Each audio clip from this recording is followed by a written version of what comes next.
Hi everyone, welcome you all to the new video. तो हम कर रहे थे इंट्रामोलिकुलर रिएक्शन इन ओलेफिन। उसमें हमने किया था सबसे पहले ज्योमेट्रिकल आइसोमरिज्म इन स्टिल्बिन, उसके बाद साइक्लाइजेशन रिएक्शन करी थी और आज हम करेंगे रीअरेंजमेंट। रीअरेंजमेंट रिएक्शन में दो रिएक्शंस आती हैं, एक डाईपाईमीथेन रीअरेंजमेंट और डाईऑक्सोपाईमीथेन रीअरेंजमेंट। तो सबसे पहले हम करेंगे डाईपाईमीथेन रीअरेंजमेंट। तो डाईपाईमीथेन रीअरेंजमेंट जो है वो एक फोटोकेमिकल रिएक्शन होती है 1,4-डाइएन की, जिसमें 1,4-डाइएन जो है वो कन्वर्ट हो जाता है विनाइल साइक्लोप्रोपेन में।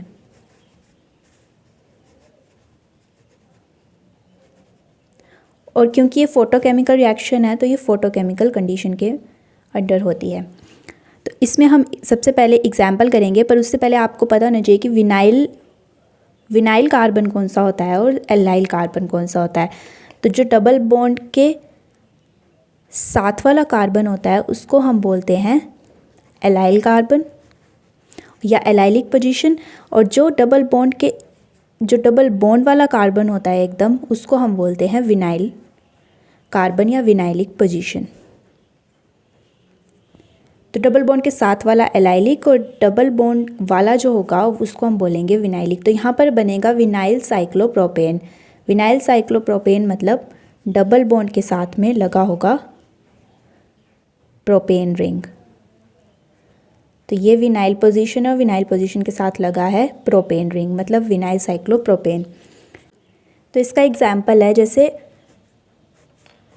यहाँ पर बोला है 1,4-डाइएन। 1,4-डाइएन मतलब फर्स्ट पोजीशन में भी 2, 3, 4 और 5, फर्स्ट पोजीशन में भी डबल बॉन्ड है और फोर्थ पोजीशन में भी डबल बॉन्ड है। तो ये बन गया 1,4-डाइएन और बीच में इसके आएगा यहाँ पर sp3 कार्बन। तो ये कन्वर्ट होगा हमारा विनाइल साइक्लोप्रोपेन में। तो अब ये कैसे कन्वर्ट होगा, हम इसका मैकेनिज्म करेंगे। सबसे पहले यहाँ पर इस बॉन्ड की क्लीवेज होगी, ये बॉन्ड ब्रेक हो जाएगा और यहाँ पर रेडिकल की फॉर्मेशन हो जाएगी। तो यहाँ पर बन जाएंगे हमारे पास रेडिकल्स। अब इसके बाद इस वाले बॉन्ड की क्लीवेज होगी, यहाँ भी रेडिकल और यहाँ भी रेडिकल। अब ये दोनों रेडिकल आपस में ज्वाइन कर जाएंगे और ये वाले एज इट इज़ ही रहेंगे। तो यहाँ पर बन जाएगी हमारी प्रोपेन रिंग और ये हमारे पास दो रेडिकल। अब यहाँ पर हमें साइक्लोप्रोपेन रिंग को ऐसे क्लीव करना है कि जिससे हमारा रेडिकल जो वो स्टेबल बने। यहाँ पर तो जैसे हमें सिमेट्रिकल कार्बन दिख रहे हैं, तो हमें एज सच कुछ कहीं हम ये वाला बॉन्ड भी ब्रेक कर सकते हैं और ये वाला बॉन्ड भी ब्रेक कर सकते हैं। लेकिन अगर हमारे पास अनसिमेट्रिकल कार्बन हो तो उसमें हमें वो बॉन्ड ब्रेक करना है जिसमें कि हमें जो रेडिकल है वो स्टेबल मिले। तो यहाँ पर हम इस बॉन्ड को ब्रेक कर देते हैं। तो ये बन जाएगा एक रेडिकल यहाँ पर और ये वाला रेडिकल इससे ज्वाइन हो जाएगा, तो यहाँ पर डबल बॉन्ड आ जाएगा और ये वाला रेडिकल यहाँ पर।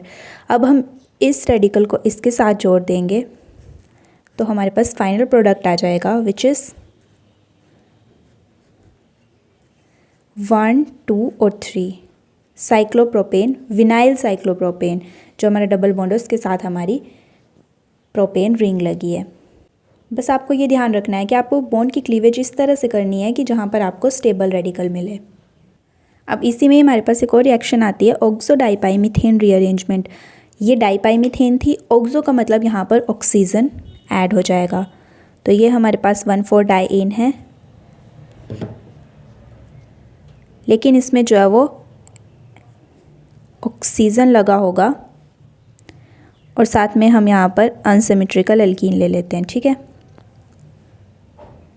अब इसमें भी वैसे ही पहले इस बॉन्ड की क्लीवेज होगी, फिर इस बॉन्ड की क्लीवेज होगी और यहाँ पर साइक्लोप्रोपेन रिंग बन जाएगी। तो हमारे पास बन जाएगा स्ट्रक्चर कुछ ऐसे और यहाँ पर हमारे पास लगा है आर ग्रुप। अब क्योंकि मैंने आपको बताया था यहाँ पर हमारे पास सिमेट्रिकल एल्कीन थी, यहाँ पर हमारे पास अनसिमेट्रिकल, एक तरफ को आर ग्रुप लगा है और एक तरफ को एच लगा है। तो हम यहाँ पर इस बॉन्ड की क्लीवेज करेंगे या इस बॉन्ड की। हमें पता है टर्शरी रेडिकल जो है वो ज़्यादा स्टेबल होता है, इसलिए हम इस बॉन्ड की क्लीवेज करेंगे। तो ये बन गया हमारा final product. So that's all about the rearrangement reaction. मिलते हैं नेक्स्ट वीडियो में नेक्स्ट टॉपिक के साथ। Till then do like share and subscribe my channel.